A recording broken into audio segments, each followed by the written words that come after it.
Hello friends, आप सबका स्वागत है इस जीएसटी रिफंड के मास्टर क्लास में। मेरा नाम है दीप कोरडिया और आज हम एक बहुत इम्पोर्टेंट टॉपिक जीएसटी रिफंड के बारे में डिस्कस करने वाले हैं।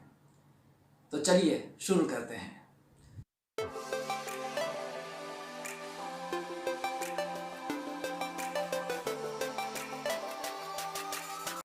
दोस्तों, हम एक बार रिफंड फाइल कर देते हैं without considering the background of the law. जो लॉ में लिखा गया है, जो रूल्स बनाए गए हैं, उसकी जो प्रोसीजर है, उसमें कुछ छूट जाता है और ऐसे ही रिफंड फाइल कर देते हैं। फिर उसके बाद क्या होता है, सीधा डेफिशिएंसी मेमो RFD 03 आ जाता है और फिर से हमें रिफंड फाइल करना पड़ता है, तो वर्कलोड बर्डन बढ़ जाता है। तो ये चीज़ ना हो, इसीलिए जीएसटी रिफंड की पूरी प्रोसेस 5 अलग अलग एंगल से समझनी जरूरी है। फ्रेंड्स, आज हम जो चीज की स्टडी करने जा रहे हैं वो है export of services and export of goods under LUT। जब किया जाता है तो उसका ITC का रिफंड जो है वो पढ़ने जा रहे हैं। उसमें जिस तरह से मैंने बताया कि 5 अलग अलग एंगल से हम स्टडी करेंगे। सबसे पहले पढ़ेंगे CGST एक्ट और IGST एक्ट के अंदर इसके लिए क्या क्या प्रावधान है। उसके बाद पढ़ेंगे CGST रूल्स के अंदर फॉर्मूला किस तरह से दी गई है।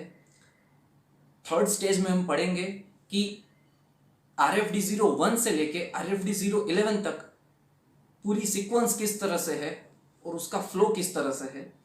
उसके बाद हम स्टडी करेंगे कि रिफंड फाइल करने से पहले किन किन चीज़ों का ध्यान रखना है और किन किन चीज़ें रेडी रखनी है। और लास्ट में एक प्रैक्टिकल एग्जाम्पल के साथ हम रिफंड फाइल करने की प्रोसेस आपको समझाने का प्रयास करेंगे। तो ऑन दैट नोट चलिए शुरू करते हैं।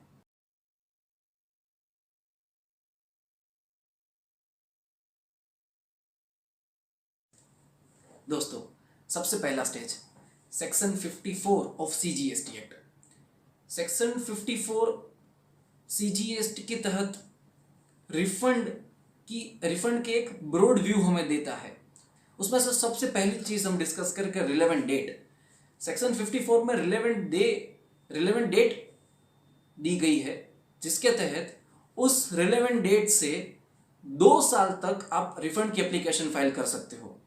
मीनिंग देयर बाय, अगर आपकी रिलेवेंट डेट हुई मार्च 2020 तो मार्च 2020 से 2 साल तक यानी कि मार्च 2022 तक आप रिफंड फाइल कर सकते हो। तो हर एक केस के अंदर रिलेवेंट डेट अलग अलग तरह से डिफाइन की गई है।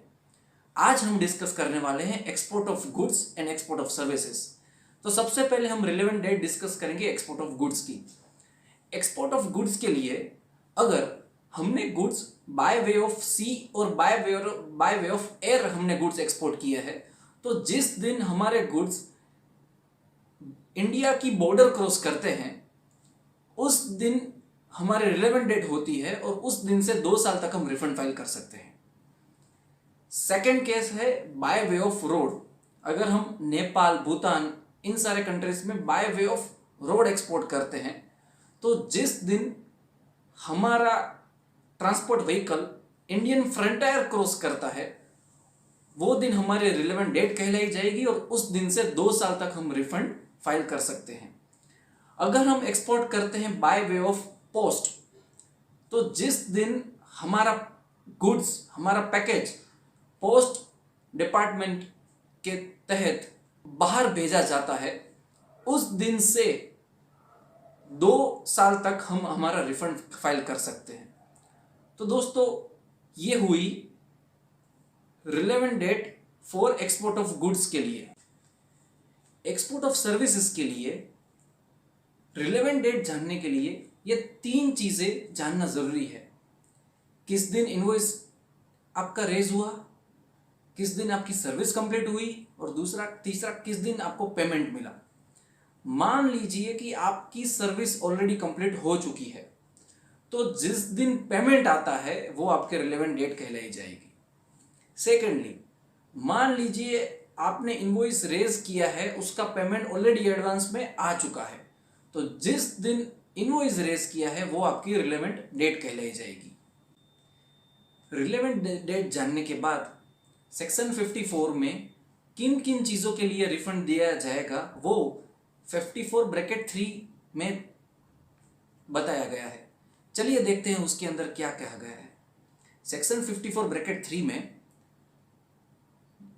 बताया गया है कि provided no refund of unutilized ITC shall be allowed other than 1 and 2, यानी कि ये जो 1 और 2 है उसका ही रिफंड मिलेगा, उसके अलावा आईटीसी का रिफंड कभी भी नहीं मिल पाएगा। उसमें से एक है zero rated supplied made without payment of taxes. अभी ये जो जीरो रेटेड सप्लाई है वो आईजीएसटी एक्ट के सेक्शन 16 में डिफाइन किया गया है, हम वो भी डिटेल में देखेंगे। यानी zero rated supplies made without payment of taxes का रिफंड मिला जाएगा। और सेकंड है वो इन्वर्टेड ड्यूटी स्ट्रक्चर के बारे में कहा गया है। फिर 2 प्रोवाइजो दिए गए हैं। इन प्रोवाइजो में क्या बताया गया है, अगर आप उन चीजों का एक्सपोर्ट करते हो जो जिसके ऊपर एक्सपोर्ट ड्यूटी लेवी की जाती है, तो उन चीजों के लिए आईटीसी का रिफंड मिलने आपको मिल सकता नहीं है। सेकंड प्रोवाइजो क्या कह रहा है कि अगर आप जो चीज एक्सपोर्ट कर रहे हैं उनका सेंट्रल टैक्स का ड्यूटी ड्रॉबैक ले रहे हैं या फिर आप विथ पेमेंट ऑफ टैक्सेस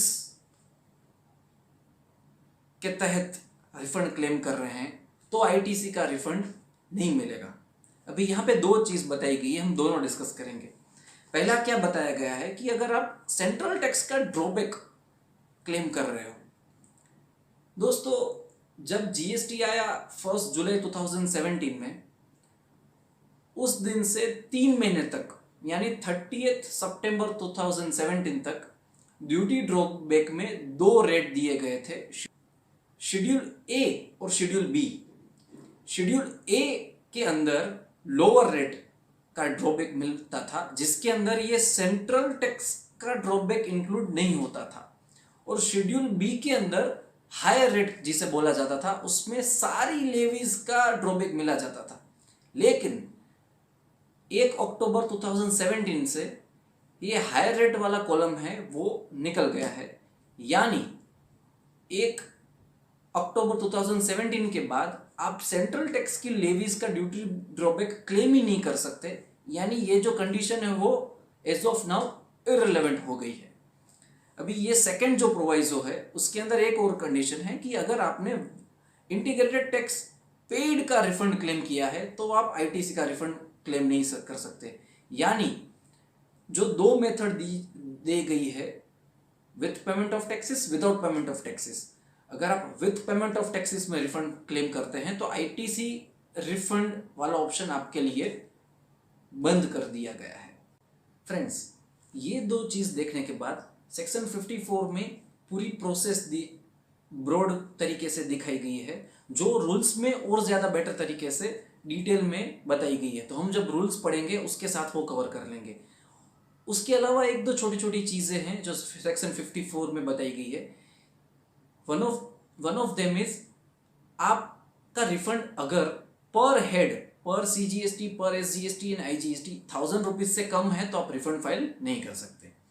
उसके अलावा क्या बताया गया है कि आपका कोई रिटर्न भरना बाकी है या आपके सामने कोई डिमांड है और ऑफिसर को रिफंड ग्रांट करते वक्त ऐसा लग रहा है कि अगर ये रिफंड ग्रांट कर दिया तो दूसरी जो डिमांड है वो लेवी नहीं कर पाएंगे, तो उन केस में आपका रिफंड सैंक्शन होने के बाद भी या तो होल्ड हो सकता है या तो रिफंड के सामने वो डिमांड एडजस्ट हो सकती है।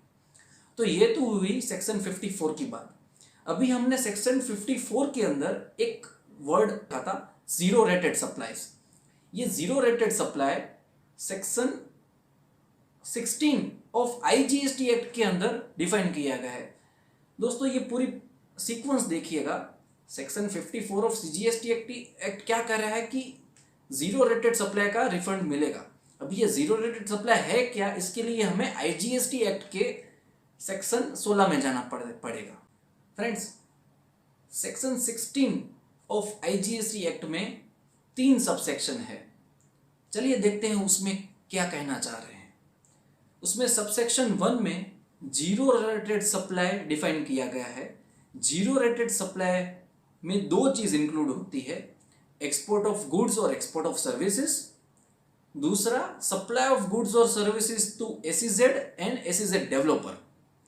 आज हमारा पूरा जो सेशन है वो एक्सपोर्ट ऑफ गुड्स और एक्सपोर्ट ऑफ सर्विसेज के बारे में बात करेगा। अभी एक्सपोर्ट ऑफ गुड्स और एक्सपोर्ट ऑफ सर्विसेज की डेफिनेशन दी गई है। चलिए देखते हैं डेफिनेशन क्या कहती है। Export of goods means with its grammatical variations and cognate expressions taking goods out of India to a place outside India। यानी एक्सपोर्ट ऑफ गुड्स तभी कहा जाएगा जब गुड्स आप भारत के बाहर ले जाओगे और आउटसाइड इंडिया के प्लेस तक ले जाओगे, तब उसको एक्सपोर्ट माना जाएगा। अभी देखते हैं एक्सपोर्ट ऑफ सर्विसेज किसे कहा जाता है। दोस्तों, एक्सपोर्ट ऑफ गुड्स की डेफिनेशन सिंपल थी, लेकिन एक्सपोर्ट ऑफ सर्विसेज के केस में 5 चीजें बताई गई है। जो सप्लायर है वो विद इन इंडिया होना चाहिए, यानी जो रेसिपिएंट है वो इंडिया के बाहर लोकेट होना जरूरी है। The place of supply Bharat के बाहर कंपलसरी होना चाहिए। 4th है, जो उसका पैसा आने वाला है वो फॉरेन कन्वर्टेबल करेंसी में आना चाहिए, या फिर कई जगह पे आरबीआई ने इंडियन करेंसी में परमिशन दे रखा है, उन केस में इंडियन करेंसी में पैसा है तो भी परमिटेड है। और 5th कंडीशन है, the supplier and the recipient should not be merely a distinct person. Section 8 में एक एक्सप्लेनेशन दे रखा है, उसके अंदर डिस्टिंक्ट पर्सन डिफाइन किया गया है। जो सप्लायर और रिसिपिएंट है वो ये डिस्टिंक्ट पर्सन नहीं होना चाहिए, टोटली इंडिपेंडेंट होने चाहिए। यानी एक्सपोर्ट ऑफ सर्विसेज कहलाने के लिए ये 5 कंडीशन सेटिस्फाइड होना जरूरी है। मान लीजिए कि 5 में से एक भी कंडीशन सेटिस्फाइड नहीं होती तो वो आपका एक्सपोर्ट ऑफ सर्विसेज नहीं कहलाया जाएगा। एक्सपोर्ट ऑफ सर्विसेज नहीं होगा तो वो आपका जीरो रेटेड सप्लाईज नहीं कहलाया जाएगा, और जीरो रेटेड सप्लाईज नहीं होगा तो उसका रिफंड मिलने को आपको नहीं बनता है। चलिए वापस आ जाते हैं सेक्शन 16 पे। सेक्शन 16 में सबसेक्शन 1 हमने देखा, जीरो रेटेड सप्लाई। सबसेक्शन 2 क्या कहना चाहता है कि मान लीजिए कि आप एग्जम चीजों का एक्सपोर्ट कर रहे हैं, तो एज सच अगर आप एग्जाम चीज का बिजनेस कर रहे हैं तो सेक्शन 17 के तहत आप उसकी आईटीसी लेने के लिए एलिजिबल ही नहीं है। लेकिन यहाँ पे एक ओवरराइडर है, अगर एग्जम्प्टेड चीज़ों का एक्सपोर्ट कर रहे हैं तो भी वो एग्जम्प्टेड चीज़ों को जीरो रेट सप्लाई माना जाएगा और उसकी आईटीसी का रिफंड आपको मिलेगा। लेकिन कई लोग तो ये पूछेंगे कि अगर एग्जम्प्टेड चीज़ है तो उसकी इनपुट तो हो ही नहीं सकती। एक्सपोर्ट ऑफ गुड्स के केस में गुड्स की इनपुट नहीं होती है, लेकिन उसके रिलेटेड कई सारी चीज़ होती है। जैसे कि अगर आप ऑफिस प्रीमाइस का रेंट पे करते हैं और रेंट के ऊपर जीएसटी पे करते हैं, आप अपने टेलीफोन बिल पे करते हैं, ऐसे ही इनडायरेक्ट बहुत सारे एक्सपेंस होते हैं जिसमें आप जीएसटी पे करते हैं, वो सारी चीज़ों का भी रिफंड मिलेगा।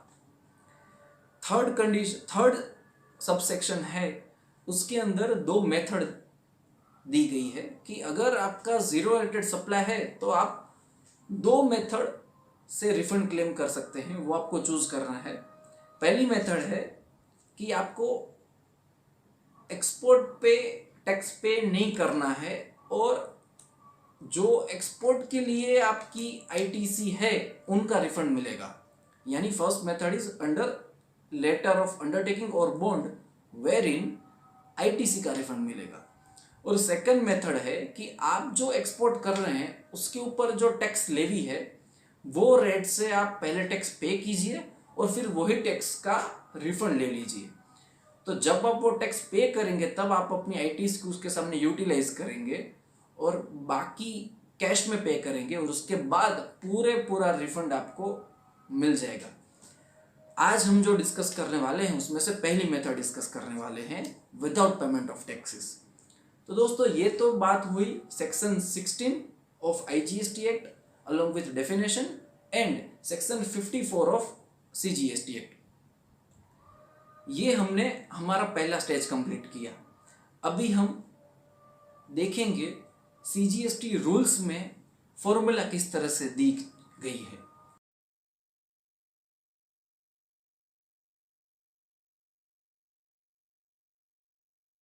दोस्तों सीजीएसटी रूल्स के अंदर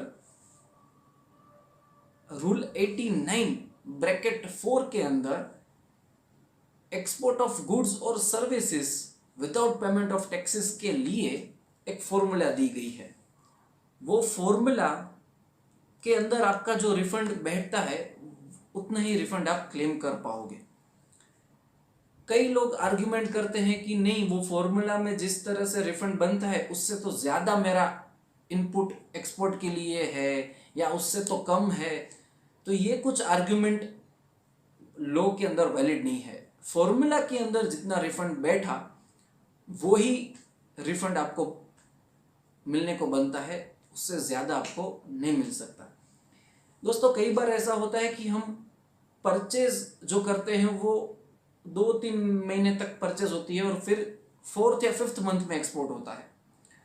तो अगर आप या 4th मंथ में मान लो जी एक्सपोर्ट हुआ है तो उस मंथ में एक्सपोर्ट की एप्लीकेशन फाइल करने जाएंगे तो आपका आईटीसी तो उस मंथ में कुछ था नहीं, तो रिफंड कुछ बैठेगा नहीं। तो उसके लिए क्लबिंग ऑफ मंथ आप कर सकते हैं, मंथ आपका क्लब कर सकते हैं। 1 month, 2 month, 3 month, 4 month club कर सकते हैं। ये जो क्लब करने हैं उसके अंदर एक ही कंडीशन है कि आपको बीच में से कोई मंथ ब्रेक नहीं कर सकते। मीनिंग देयर बाय आपने अप्रैल मई जून मंथ में परचेज किया है, जुलाई में आपने कुछ नहीं किया है और अगस्त में आप एक्सपोर्ट कर रहे हैं, तो आप रिफंड एप्लीकेशन फाइल करने के वक्त अप्रैल मई जून जुलाई अगस्त 5 का साथ में करना पड़ेगा। आप अप्रैल में जून और सीधा अगस्त जुलाई कट नहीं कर सकते, हर एक मंथ कंटिन्यूस होना चाहिए। दूसरा दोस्तों, सर्कुलर 125 के अंदर एक कंडीशन थी कि आप मंथ क्लब करने चाहे तब ईयर चेंज नहीं कर सकते, लेकिन एक पॉजिटिव चेंज आया है। सर्कुलर नंबर 135 के अंदर यह क्लियर किया गया है अभी आप फिनेंशियल ईयर भी क्लब कर सकते हैं। तो ये एसएससी का फेवर का बेनिफिट हमें दिया गया है। तो ये तो हुई पीरियड की बात। अभी हम देखते हैं कि किस तरह से फॉर्मूला दी गई है। फ्रेंड्स, रूल 89(4) के तहत फॉर्मूला दी गई है जो इस प्रकार से है। Turnover of zero valued supply of goods plus turnover of zero valued supply of services multiply by net ITC divide by total adjusted turnover. हर एक टर्म को डिफाइन किया गया है। चलो उसे थोड़ा डिटेल में समझते हैं। तो very first is turnover of zero valued supply of goods. As such तो गुड्स के केस में टर्नओवर की डेफिनेशन सिंपल थी, लेकिन रिसेंटली उसमें एक चेंज आया है। उसमें इस तरह से बताया गया है कि turnover of zero valued supply of goods, इन दोनों में से जो कम होगी उसे माना जाएगा। किन दोनों में से?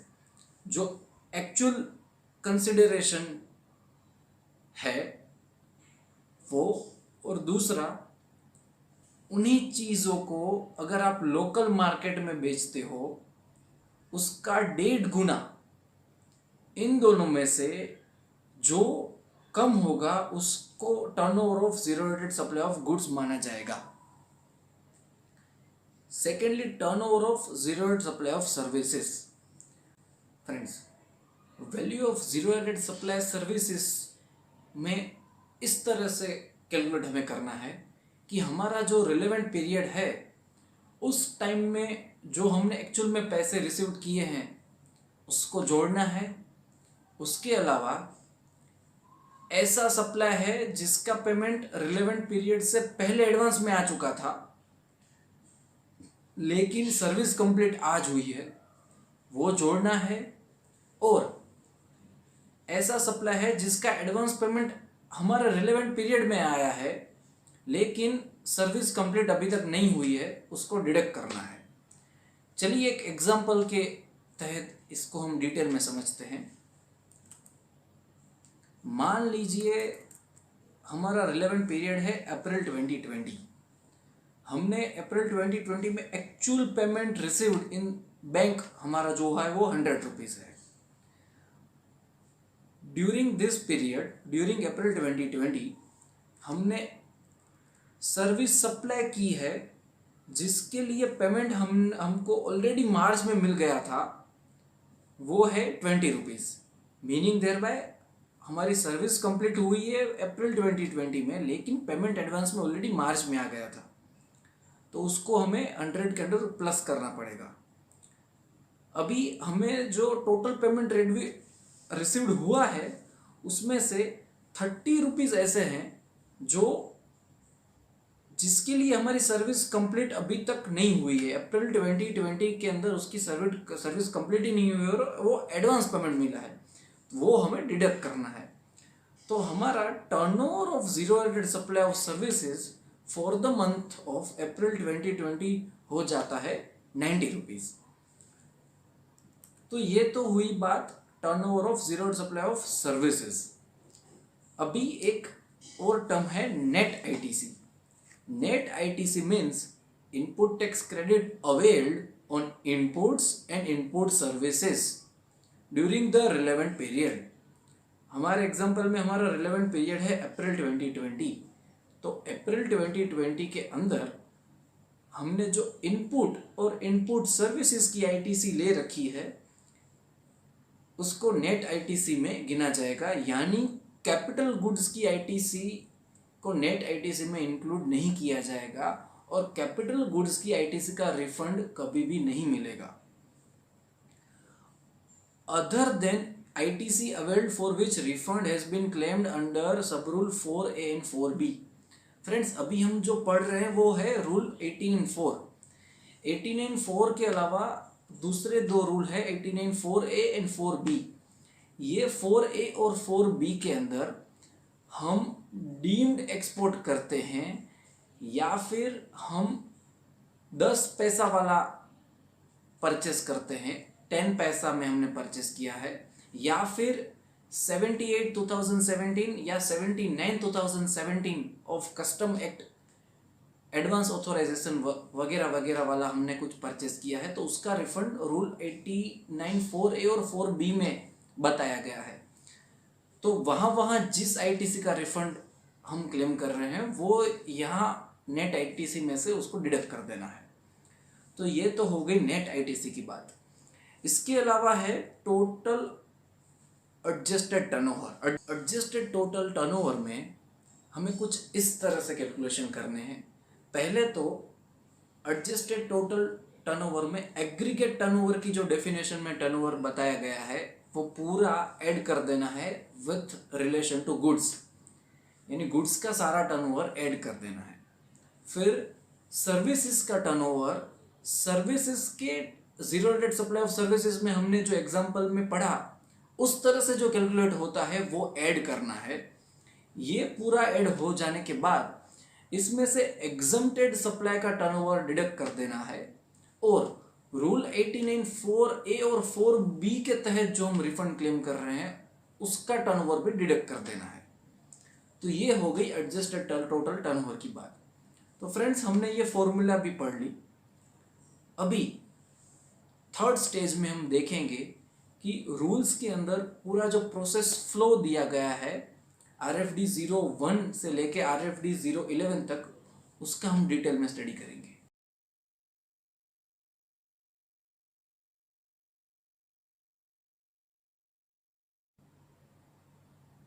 फ्रेंड्स रूल 89 से लेके 96 तक पूरी जो प्रोसेस दी गई है वो पूरी प्रोसेस के साथ हर एक चीज़ करने के लिए उस उनके फॉर्म डिफाइन किए हुए हैं। चलिए स्टडी करते हैं ये फॉर्म क्या कहना चाह रहे हैं, और अगर ये फ्लो दिमाग में अच्छी तरीके से आपने बिठा लिया तो रिफंड के कोई भी स्टेज में आप कहीं पे भी डाउट नहीं करेंगे, आप इजीली उनका रिप्लाई दे पाएंगे। चलिए एक टेबल के थ्रू पूरा डिटेल में डिस्कस करते हैं। फ्रेंड्स, सबसे पहले है RFD01। अगर आपने कोई रिफंड ऑनलाइन अभी तक फाइल किया होगा तो आपको पता होगा, जब भी रिफंड फाइल करते हैं तो जिस फॉर्म से हम फाइल करते हैं उसको कहलाया जाता है RFD01। फ्रेंड्स, 26 सितंबर 2019 से रिफंड की कंप्लीट प्रोसेस ऑनलाइन कर दी है without interference of any officer.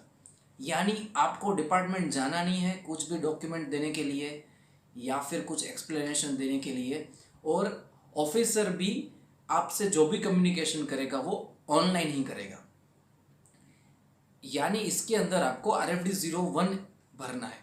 Friends, ये 26 सितंबर 2019 से पहले जो सेमी ऑनलाइन प्रोसीजर रहती थी उसके तहत हम पहले फाइल करते थे RFD01A। अगर आपने कोई एप्लीकेशन इस दिन से पहले फाइल की रखी है तो आपका जो फॉर्म था वो था RFD01A, और उसके लिए आपको डॉक्यूमेंट मैन्युअली सबमिट करने पड़ते थे। यानी आज भी अगर आपने कोई फॉर्म RFD01A सबमिट कर रखा है 25 सितंबर 2019 या उससे पहले के दिन में, तो आपको पुरानी सेमी ऑनलाइन प्रोसीजर में प्रोसेस करवाना पड़ेगा और फिजिकली डॉक्यूमेंट डिपार्टमेंट में सबमिट करने पड़ेंगे।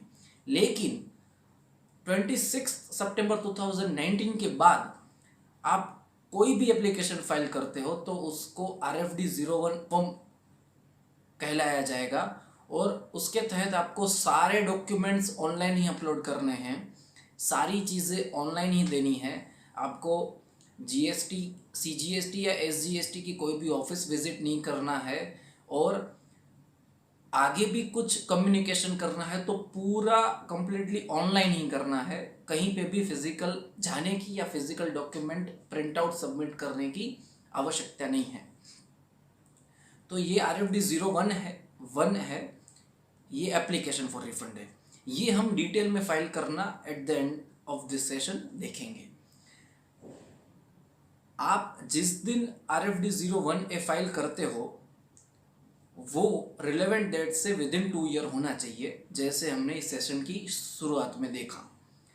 आपने RFD01 फाइल किया, उसके with in 15 days either officer को आपको एक्नॉलेजमेंट देना है, यानी एक्सेप्ट करना है कि नहीं आपका डॉक्यूमेंट हमने देखा और प्राइमरीली वो सफिशिएंट है रिफंड के लिए, प्राइमरीली वो आपको एक्नॉलेजमेंट देंगे RFD02 में। मान लीजिए कुछ डॉक्यूमेंट मिसिंग है तो RFD02 एक्नॉलेजमेंट की जगह प्रॉपर ऑफिसर आपको RFD03 डेफिशिएंसी मेमो देंगे। ये डेफिशिएंसी मेमो क्या है? डेफिशिएंसी मेमो यानी कुछ डॉक्यूमेंट्स में कमी है या एप्लीकेशन फाइल करने में आपकी कुछ गलतियां हैं, वो सारी लिस्ट आउट करके आपको डेफिशिएंसी मेमो देंगे। डेफिशिएंसी मेमो के अंदर सारी गलतियां एक ही मेमो में आ जानी चाहिए, ऐसा प्रॉपर ऑफिसर को ऑलरेडी बोला गया है। यानी डेफिशिएंसी मेमो आपको एक बार आए तो उसमें आपकी जितनी भी गलतियां है वो सारी लिस्ट होनी ही चाहिए। एक बार RFD03 आ गया तो आपको वो सारी गलतियां रेक्टिफाई करके फिर से RFD01 फाइल करना है। ये तो होगी डेफिशिएंसी मेमो की बात। मान लीजिए प्राइमरीली आपके सारे डॉक्यूमेंट सही थे और प्रॉपर ऑफिसर सेटिस्फाइड हो गए, तो वो आपको देंगे RFD02 एक्नॉलेजमेंट। वो उनको देना है with in 15 days of filing of your application RFD01। वो एक्नॉलेजमेंट आ जाने के बाद उस एक्नॉलेजमेंट डेज से विद इन 7 दिन में प्रॉपर ऑफिसर को प्रोविजनल रिफंड ऑर्डर देना है इन RFD 04। ये जो प्रोविजनल ऑर्डर है उसके अंदर आपने जो रिफंड टोटल डिमांड किया है उसमें से 90% प्रोविजनली आपको दे दिया जाएगा। एक बार ये प्रोविजनल रिफंड ऑर्डर पास हो गया, उसके साथ ही प्रॉपर ऑफिसर को RFD 05 में पेमेंट एडवाइस देना है। दोस्तों, ये पेमेंट एडवाइस क्या है? पेमेंट एडवाइस यानी कि रिफंड, प्रोविजनल रिफंड ऑर्डर के अंदर जो भी आपकी 90% अमाउंट सैंक्शन हुई है वो पेमेंट करने का एक इंटीमेशन है जो proper officer public financial management system यानी कि PFMS को इंटीमेट करते हैं कि हाँ, ये रिफंड प्राइमरली सही है, हमने 90% प्रोविजनली ग्रांट किया है, तो आप स्टेट गवर्नमेंट और सेंट्रल गवर्नमेंट के ट्रेजरी में से इतना अमाउंट इनको क्रेडिट कर दें। यानी प्रॉपर ऑफिसर RFD 05 में पेमेंट एडवाइस ऑनलाइन PFMS को इंटीमेट करेगा। PFMS ये इंटीमेशन वेरीफाई करके सीधा आपके बैंक अकाउंट में क्रेडिट करेगा। दोस्तों, इन चीज़ों में आपको 2-3 चीज़ें टेक केयर करनी है। पहले तो जब भी आप कोई रिफंड एप्लीकेशन फाइल करें तो उससे पहले नॉन कोर फील्ड में जाके आपके जो बैंक अकाउंट लिस्ट किए रखे हैं उसमें से जिनमें आप रिफंड लेना चाह रहे हैं वो डबल वेरीफाई कर लीजिए। Bank account number, IFSC code, ये सारी चीज़ें डबल वेरीफाई कर लीजिए।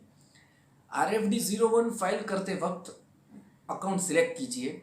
जब भी आप अकाउंट सिलेक्ट करेंगे और आप एप्लीकेशन RFD 01 फाइल करेंगे तब 2 चीज़ें होंगी। आपका RFD 01 प्रॉपर ऑफिसर के पास जाएगा वेरिफिकेशन के लिए और आपका बैंक अकाउंट सीधा जाएगा PFMS में वैलिडेशन के लिए।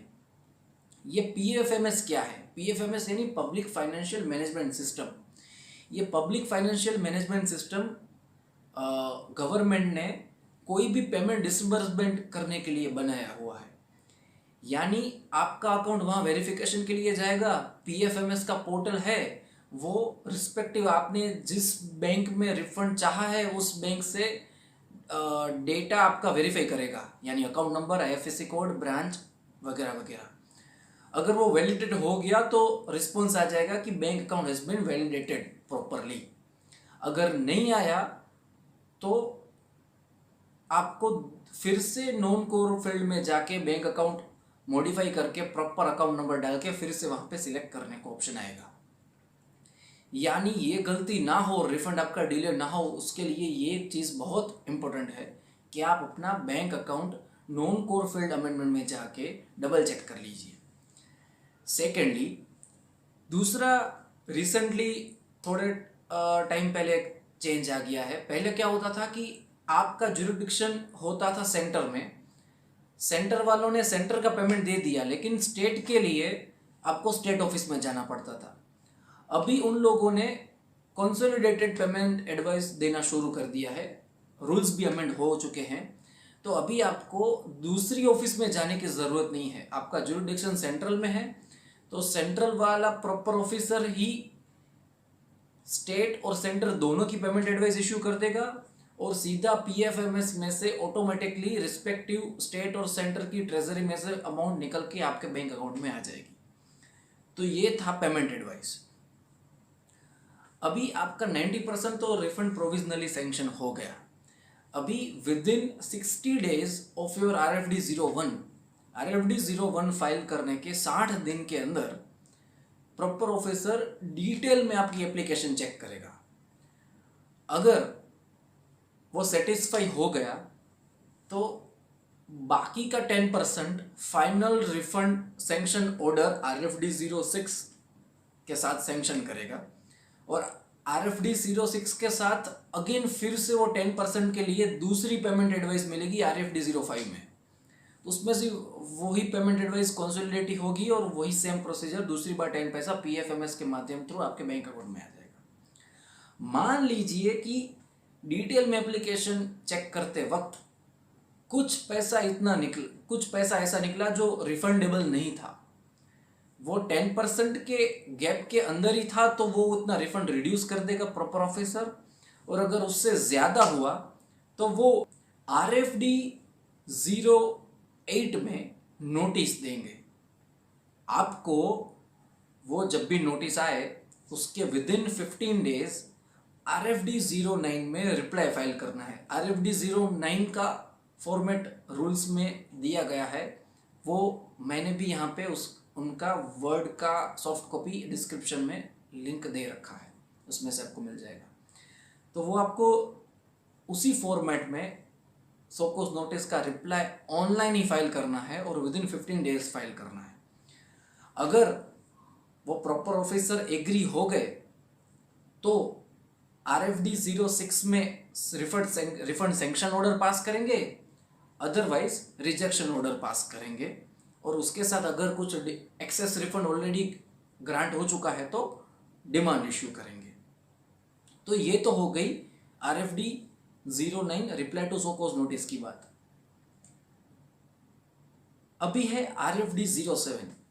दोस्तों जब हम सेक्शन 54 डिस्कस कर रहे थे तब मैंने एक बात बताई थी कि इन केस आपका और कोई डिमांड बाकी है, और कोई रिटर्न भरना बाकी है, या कहीं और पे डिमांड बाकी है और प्रॉपर ऑफिसर को ये डाउट है कि वो हम कलेक्ट नहीं कर पाएंगे, तो आपका कुछ रिफंड है वो आप उनके सामने वो तो या तो एडजस्ट करेगा या आपका रिफंड ही पूरा होल्ड पे रखेगा जब तक वो दूसरा चीज क्लियर नहीं हो जाता।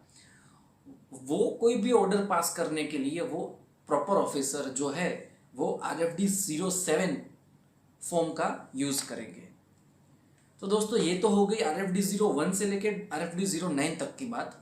और RFD 11 जो फॉर्म है वो LUT है, लेटर ऑफ अंडरटेकिंग, जो हमें हर साल फाइनेंशियल ईयर स्टार्ट होने से पहले या फिर एक्सपोर्ट करने से पहले LUT फाइल करना है, और वो LUT नंबर के तहत ही हमें एक्सपोर्ट करना है। तो दोस्तों ये हो गया RFD 01 से लेके RFD 011 तक का पूरा एक्सप्लेनेशन। तो दोस्तों इसके बाद हम चलते हैं कुछ रिफंड फाइल करने से पहले किन किन चीज़ों का ध्यान रखना है, क्या क्या प्री रिक्विजिट्स है, और उसके साथ साथ रिफंड फाइल करते वक्त हमें कौन कौन से डॉक्यूमेंट अपलोड करने हैं, यानी क्या क्या चेकलिस्ट है, उसके बारे में थोड़ा डिस्कस करते हैं।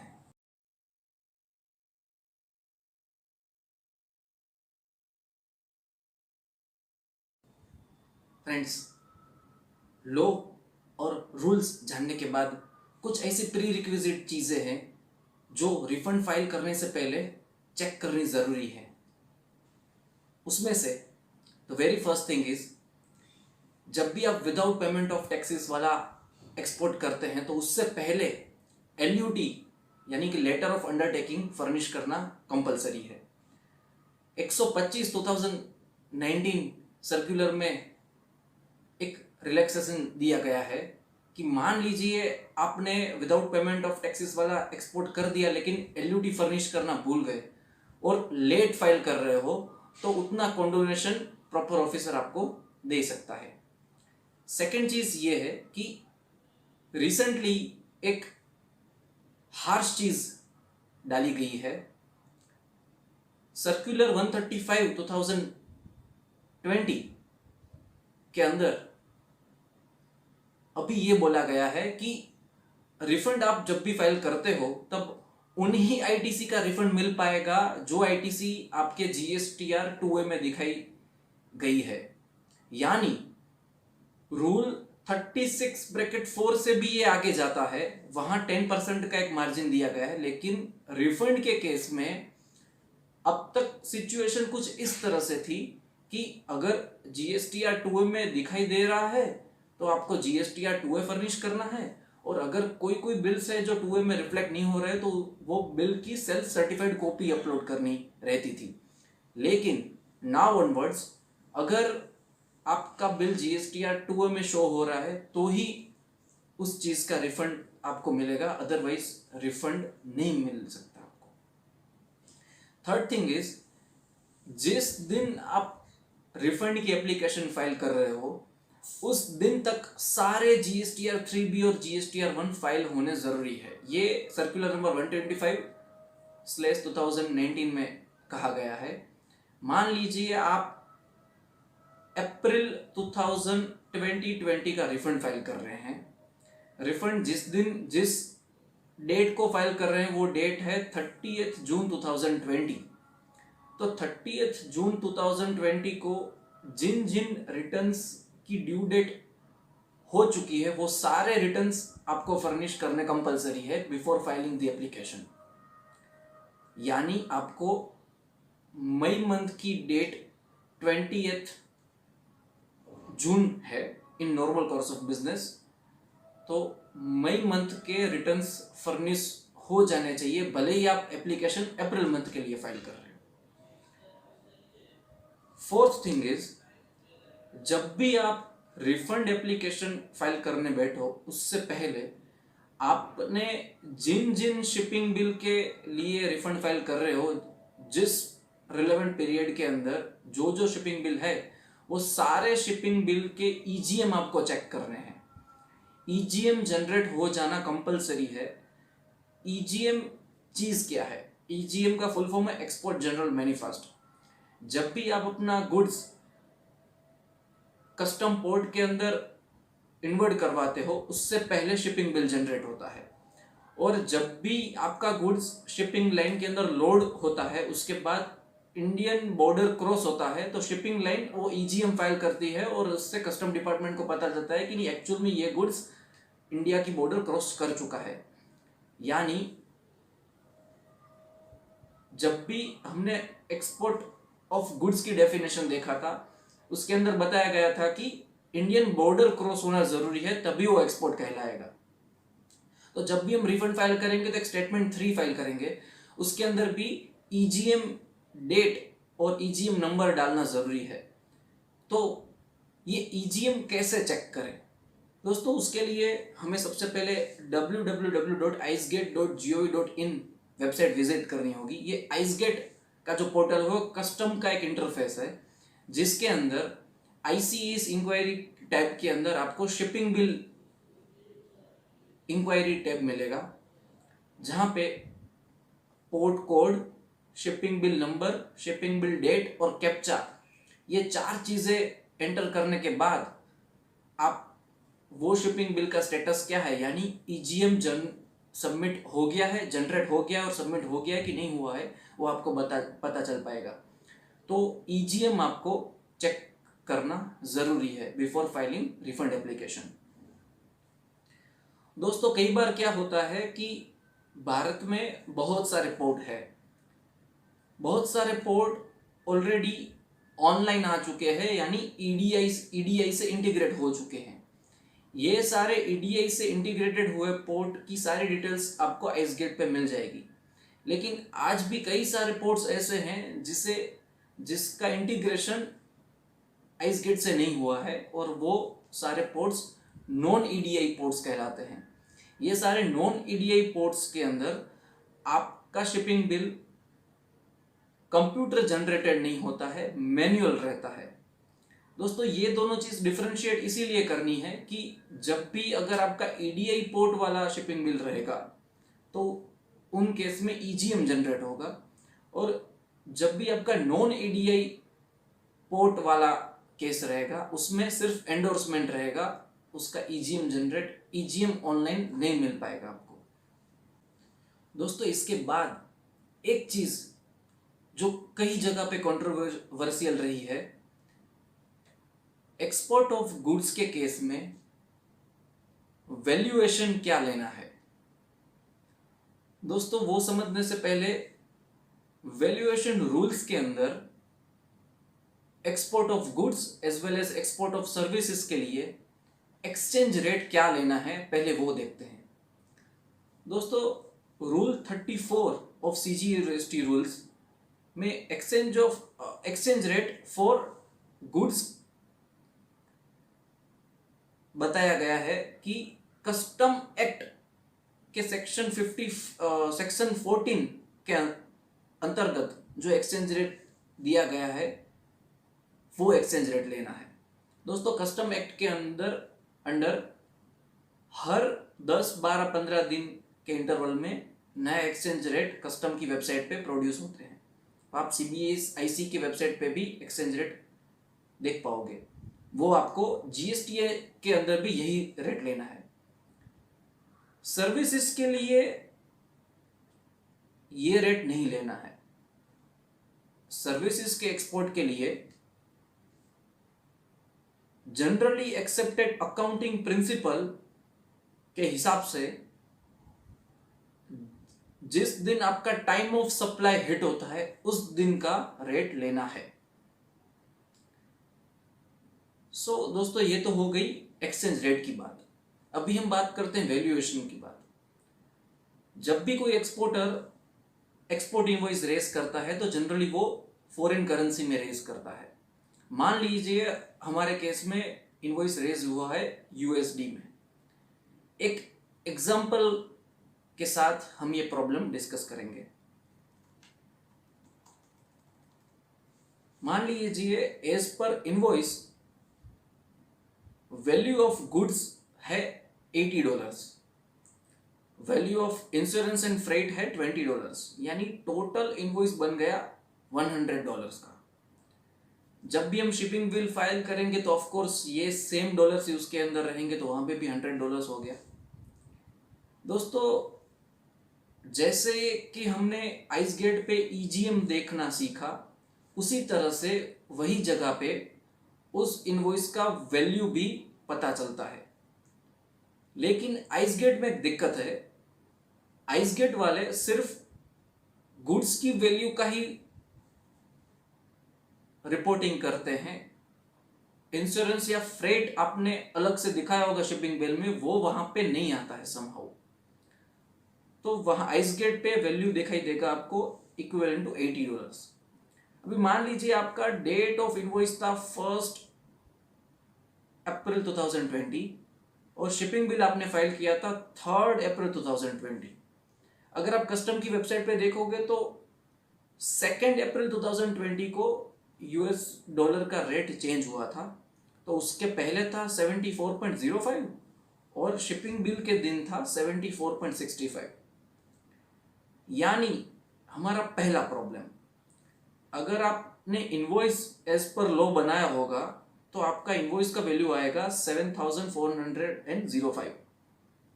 लेकिन अगर आप शिपिंग बिल देखोगे तो शिपिंग बिल के अंदर आपका वैल्यू आएगा 7465। तो ऐसे बॉर्डरलाइन केसेस में आपको इन दोनों में से कौन सा वैल्यू लेना है? इन दोनों में से जो भी लोअर है वो वाला वैल्यू आपको लेना है। ये एज पर सर्कुलर नंबर 125 2019 में कहा गया है। यहां तक तो दोस्तों ठीक है, इसमें 60 रुपए का डिफरेंस आ गया और ये एक्सेप्टेबल है। अगर आप इनवॉइस के दिन ही शिपिंग बिल फाइल कर देते हो तो ये वाला इश्यू कभी आएगा ही नहीं। अभी कई बार क्या होता है कि हम जब हमारा रिफंड का एप्लीकेशन फाइल करते हैं तो हर एक शिपिंग बिल जो प्रॉपर ऑफिसर है वो आइसगेट की वेबसाइट पे चेक करते हैं। अभी आइसगेट के वेबसाइट पे दोस्तों एक इश्यू क्या है कि वहां पे, जैसे कि मैंने आपको बताया, आइसगेट की वेबसाइट पे सिर्फ गुड्स की जो वैल्यू है उसी का रिपोर्टिंग होता है। यानी अगर यही शिपिंग बिल आप आइसगेट की वेबसाइट पे देखोगे तो USD 80 multiply by exchange rate as on shipping bill date that is 74.65, तो वहां पे वैल्यूएशन मिलेगा आपको 5972 रुपया। तो ये यहाँ पे बहुत बड़ा डिफरेंस आ जाता है। तो हमने कई जगह पे देखा है कि प्रॉपर ऑफिसर आइसगेट की वैल्यूएशन लेके प्रोपोर्शनेटली रिफंड रिड्यूस कर देते हैं। लेकिन अगर आप लो सही तरीके से समझा पाओगे तो प्रॉपर ऑफिसर कन्विंस हो जाते हैं कि नहीं, आइसगेट की वेबसाइट पे वैल्यूएशन नहीं देखना है, valuation as per shipping bill देखना है। तो ये तो हो गई वैल्यूएशन की बात। एक और चीज टेक केयर करनी है, आप जब भी GSTR 1 फाइल करते हो तो पहले तो GSTR 1 और 3 भी टोटली इन सिंक होना चाहिए। यानी कि आपने जितना भी अमाउंट टेबल 6A में एक्सपोर्ट के लिए दिखाया है वही अमाउंट 3B में टेबल 3.2 में मैच होना चाहिए और बाकी सारी चीजें भी सिंक होनी चाहिए।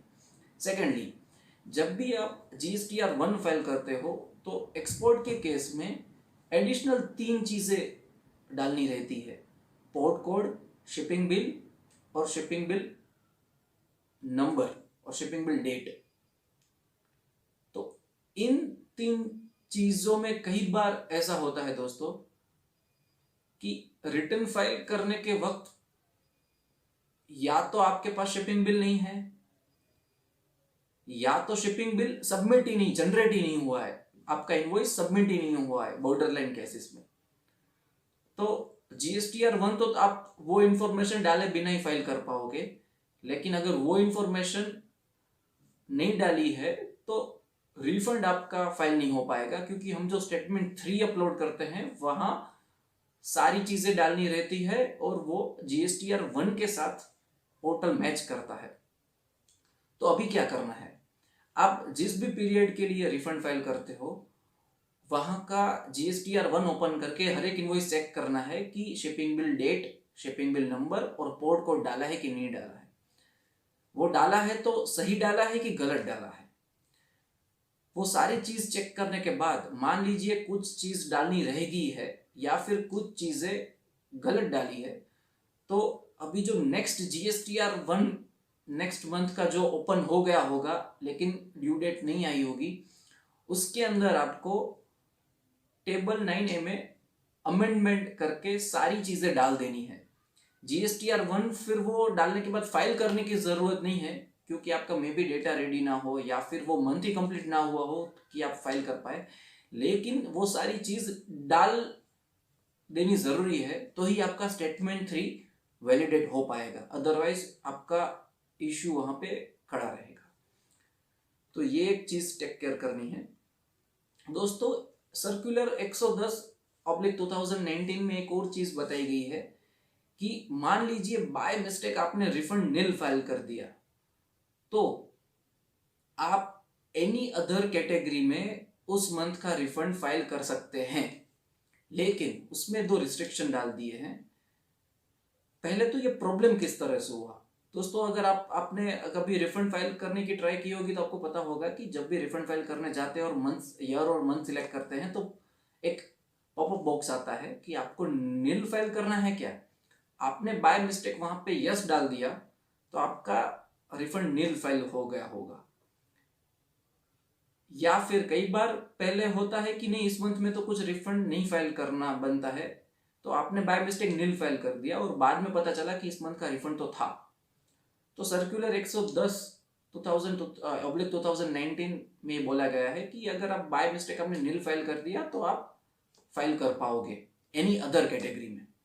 लेकिन दूसरी चीज ये ध्यान में रखनी है कि रिफंड ऑलवेज क्रोनोलॉजिकली फाइल करना है, यानी एक बार आपने अप्रैल 2020 का रिफंड फाइल कर दिया तो फिर आप मार्च 2020 का रिफंड फाइल नहीं कर पाओगे, एनी अदर कैटेगरी में भी नहीं कर पाओगे, क्योंकि रिफंड हमेशा सीक्वेंशियल ही फाइल होना चाहिए। तो ये चीज आपको ध्यान में रखनी है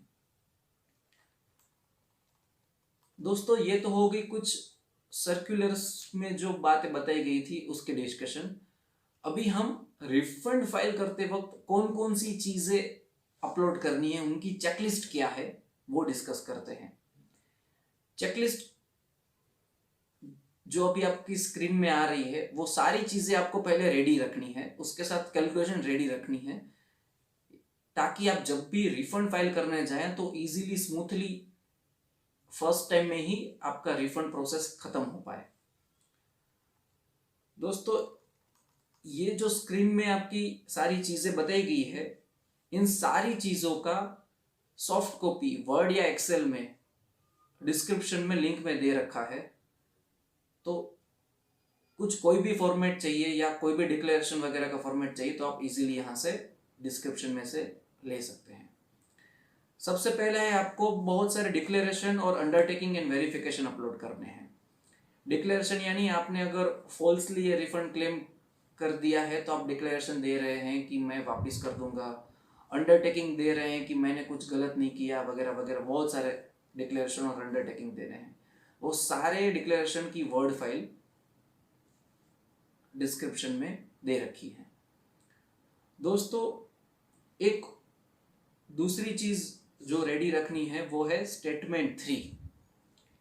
ये जो स्टेटमेंट 3 है जो अभी आपकी स्क्रीन में आ रहा है, इनके अंदर इनवॉइस की डिटेल्स,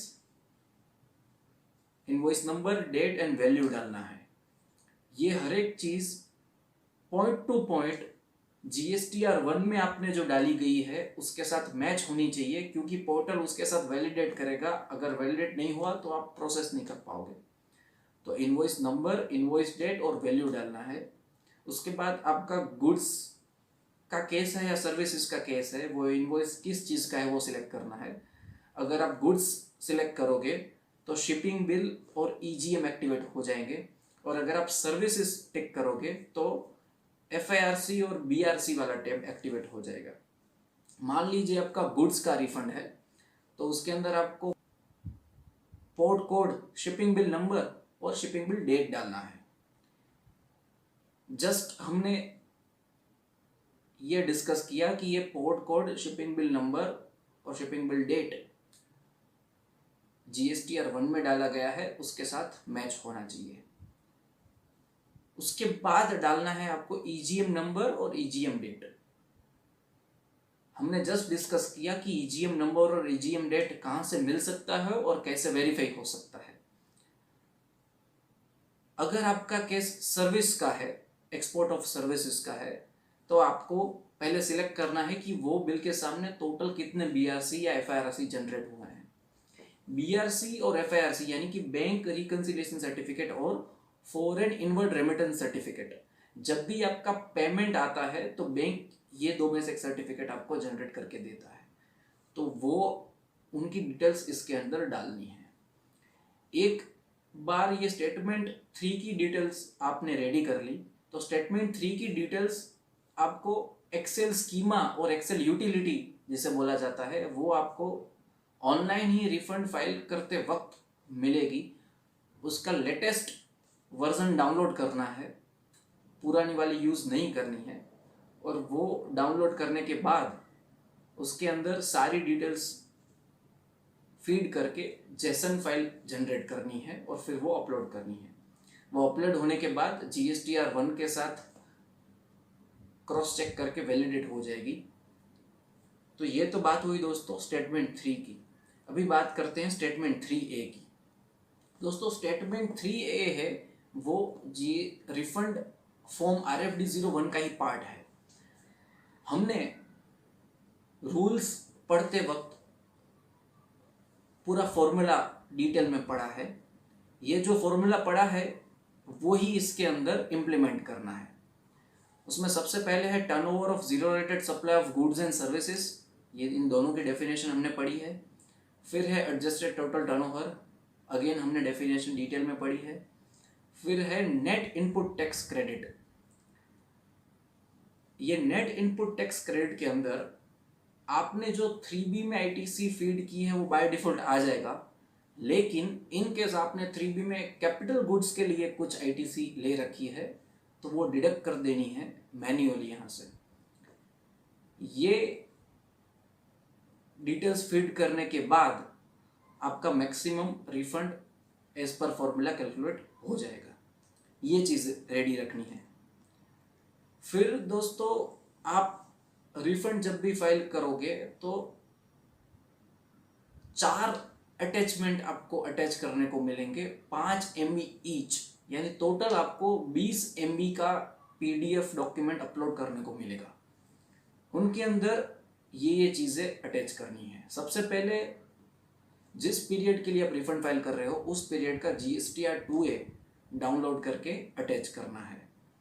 मान लीजिए आपने ऊपर नेट इनपुट टैक्स क्रेडिट में जो डाल रखा है वो सारे इनवॉइसेस GSTR 2A में नहीं है, तो ये एडवाइजेबल है कि GSTR 2A जितना ही ITC डालें, या फिर ITC जब तक GSTR 2A में रिफ्लेक्ट हो तब तक आप रिफंड का एप्लीकेशन होल्ड पे रखिए। इसका दोस्तों रीज़न ये है कि सर्कुलर 135/2020 में स्पेसिफिकली ये बोला गया है कि अगर 2A में आईटीसी रिफ्लेक्ट नहीं है तो उन चीज़ों का रिफंड बनता नहीं है। दोस्तों इसके बाद एक और चीज़ आपको अटैच करनी है, वो है एनेक्सर बी। ये एनेक्सर बी क्या है? ये annexure B one type of purchase registry है, लेकिन उनका फॉर्मेट ये जो स्क्रीन पे दिखाई दे रहा है उस तरह से है। Serial number, GST number of supplier, name of the supplier, ये तो इजीली डाल सकते हैं। इनवॉइस डिटेल्स इजीली डाल सकते हैं। अभी रिसेंटली इसके अंदर एक चेंज हुआ है। सर्कुलर 135/2020 के तहत एक और कॉलम ऐड किया गया है जो है HSN और SSC details. In my opinion हर एक इनवॉइस की HSN और SSC डिटेल्स डालनी टफ है। कई बार क्या है कि सेम इनवॉइस में 8-10 चीजें आई है अलग अलग HSN की, तो वो इनवॉइस वाइज डिटेल्स अगर आपने अपने अकाउंटिंग सॉफ्टवेयर में कैप्चर भी की है तो भी वहां से वो पूरा रिपोर्ट निकलना थोड़ा टफ है।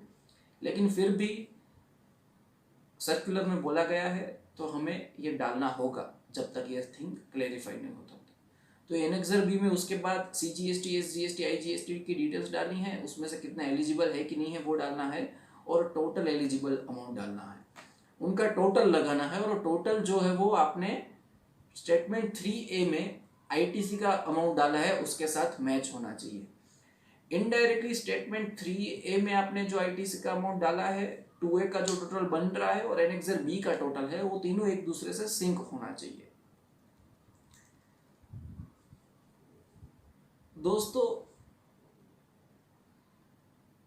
In case of export of services आपको हर एक BRC और FIRC की स्कैन कॉपी भी अपलोड करनी है, तो ये भी आपको रेडी रखना है।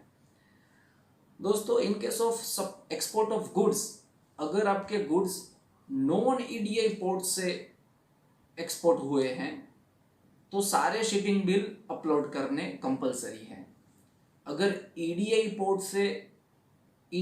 पोर्ट से आपके गुड्स एक्सपोर्ट हुए हैं तो शिपिंग बिल की कॉपीज अपलोड करना कंपलसरी नहीं है, लेकिन सजेस्टेबल है कि अगर आप अपलोड करेंगे तो प्रॉपर ऑफिसर को वो थोड़ा ईज रहेगा और आपका रिफंड इजीली वो ट्रैक कर पाएंगे। लेकिन वो कंपलसरी नहीं है अपलोड करना in case of EDI ports. दोस्तों ये तो बात हो गई चेकलिस्ट की। अभी हम एक प्रैक्टिकल एग्जांपल GSTN वेबसाइट पे देखते हैं।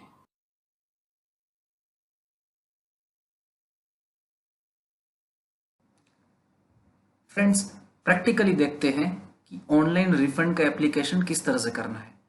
GSTN पोर्टल में लॉगिन करने के बाद सर्विसेज टैब में रिफंड सिलेक्ट करके एप्लीकेशन फॉर रिफंड सिलेक्ट करना है।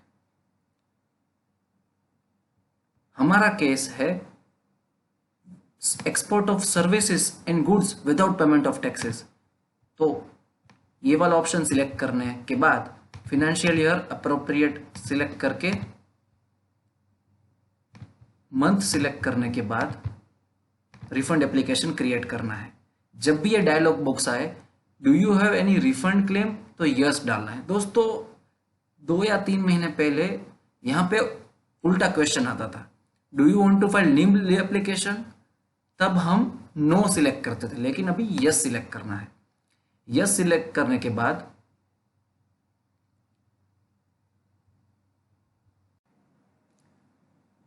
Friends GST RFD 01 form open होने के बाद सबसे पहले आपको डाउनलोड ऑफलाइन यूटिलिटी करना है। ये यूटिलिटी स्टेटमेंट 3 के लिए बनाई गई है।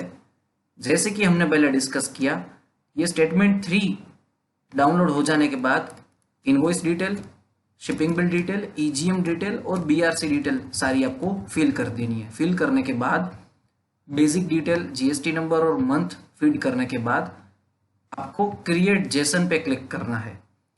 जेसन फाइल बनाने के बाद अपलोड करना है, और जैसे ही फाइल अपलोड करोगे आप, उसके बाद वैलिडेशन के लिए प्रॉम्प्ट किया जाएगा, आपको वैलिडेट करवानी है। अगर आपने सारी डिटेल्स GSTR1 में सही डाली होगी, या ऐसा कहिए कि जो चीज़ आपने स्टेटमेंट 3 में डाली है वही चीज आपने GSTR 1 में डाली होगी तो आपका स्टेटमेंट इजीली प्रोसेस हो जाएगा।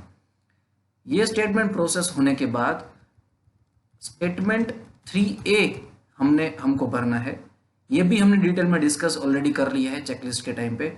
ये सारी डिटेल्स फीड करने के बाद ऑटोमेटिकली जो रिफंड की वैल्यू है वो आ जाएगी। दोस्तों यहाँ पे एक और क्रॉस चेक है कि एज पर फॉर्मूला आपका रिफंड आ रहा है, उतना रिफंड नहीं मिलेगा। एक और चेक बैलेंस डाला गया है।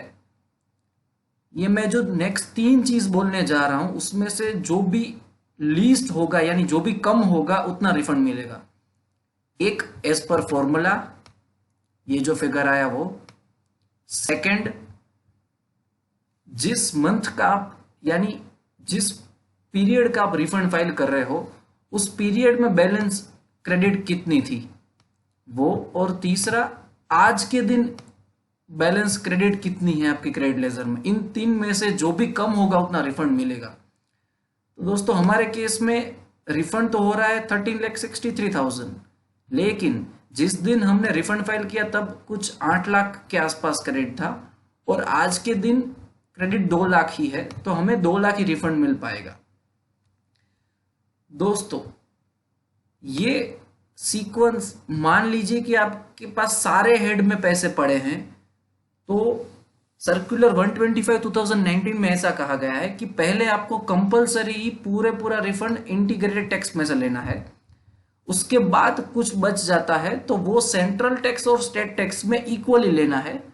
और उस केस में सेंट्रल या स्टेट में वो आधा आधा नहीं हो पा रहा है तो दूसरे में से आप ले सकते हो।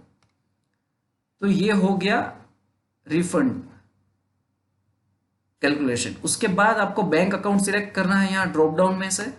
बैंक अकाउंट सिलेक्ट करने के बाद यहाँ पे आपको टोटल 4 PDF अपलोड करने को मिलेगी। हर एक की मैक्सिमम साइज 5 MB होनी चाहिए, उससे ज़्यादा अपलोड नहीं हो पाएगी। हमने चेकलिस्ट में जिस तरह से देखा आपको यहाँ पे डिक्लेरेशंस अपलोड करने हैं, GSTR 2A अपलोड करना है, एनेक्सर B अपलोड करना है, सर्विसेज के केस में FIRC और BRCs अपलोड करने हैं। और ये अपलोड हो जाने के बाद यहाँ पे डिक्लेरेशन टिक करके LUT टिक करके सेव करोगे तो थोड़ी देर बाद आप सबमिट कर पाओगे। और सबमिट करने के बाद EVC से वेरीफाई करके रिफंड आपको सबमिट कर देना है। जैसे ही आप EVC से या DSC से सबमिट करोगे तुरंत ही ARN जनरेट हो जाएगा और वही ARN जनरेट होने के बाद आपका रिफंड एप्लीकेशन सक्सेसफुली फाइल कहलाया जाएगा। Friends, GST refund application submit करने के बाद 2 जगह से सारी चीज़ें ट्रैक की जा सकती है। सबसे पहले services, user services, my application में जाके ड्रॉप डाउन मेन्यू में से रिफंड सिलेक्ट करना है।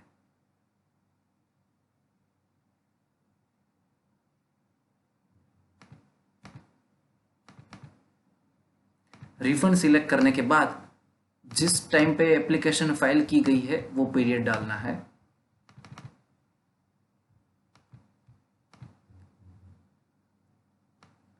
आपका जो ARN होगा उस पर क्लिक करोगे आप,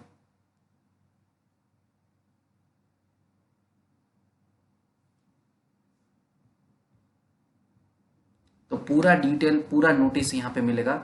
आप देख सकते हैं कि हमने ARN फाइल किया था 10 जनवरी 2020 को। नोटिस और एक्नॉलेजमेंट में RFD02 मिल गया है हमें। उसके बाद कुछ क्वेरी नहीं थी तो हमने कुछ रिप्लाई फाइल नहीं किया था। फिर ऑर्डर्स के अंदर आप देख पाओगे कि RFD04 और पेमेंट एडवाइस और RFD06 के साथ भी पेमेंट एडवाइस इश्यू हुई है। तो इस तरह से यहाँ से आप पूरा डिटेल ट्रैक कर पाओगे। दूसरा, आपका जो रिफंड सैंक्शन हुआ है वो PFMS में कम्युनिकेट हुआ और डिसबर्स हुआ, वो ट्रैक करने के लिए आपको रिफंड में जाके ट्रैक एप्लीकेशन स्टेटस करना है। यहाँ पे ट्रैक करने के बाद ARN फीड करना है। जैसे ही आप ARN सर्च करोगे तुरंत ही आपकी रिफंड एप्लीकेशन का स्टेटस क्या है और आपका बैंक अकाउंट PFMS से वैलिडेट हो चुका है कि नहीं हो चुका है वो भी यहाँ से आपको पता चल पाएगा। फ्रेंड्स, तो हमने रिफंड के related sections, rules, circulars, procedure और प्रैक्टिकली कैसे फाइल करना है ये हमने सीखा। अगर आपको और डिटेल में पढ़ना है तो स्क्रीन पे दिखाए गए सेक्शन, रूल्स और सर्कुलर आप पढ़ सकते हैं। ये सारे सर्कुलर, लॉ और रूल्स हमने डिस्क्रिप्शन बॉक्स में भी डाल के रखे हैं। फ्रेंड्स, आपको हमारा ये अप्रोच कैसा लगा ये हमें ज़रूर कमेंट बॉक्स में बताएं। अगर आपको कुछ क्वेरी है, डाउट है और अपना एक्सपीरियंस शेयर करना चाहते हैं तो भी कमेंट में हमें ज़रूर लिख के बताएं। नेक्स्ट और किस टॉपिक के लिए हम वीडियो बनाएं वो भी आप हमें बताएं। फ्रेंड्स, मैंने पास में भी बहुत सारे सेशंस, सेमिनार प्रैक्टिकली ले रखे हैं। मेरी वेबसाइट www.cadeepkordia.com पे जाके आप सारे मटेरियल्स एक्सेस कर सकते हैं। Thank you friends.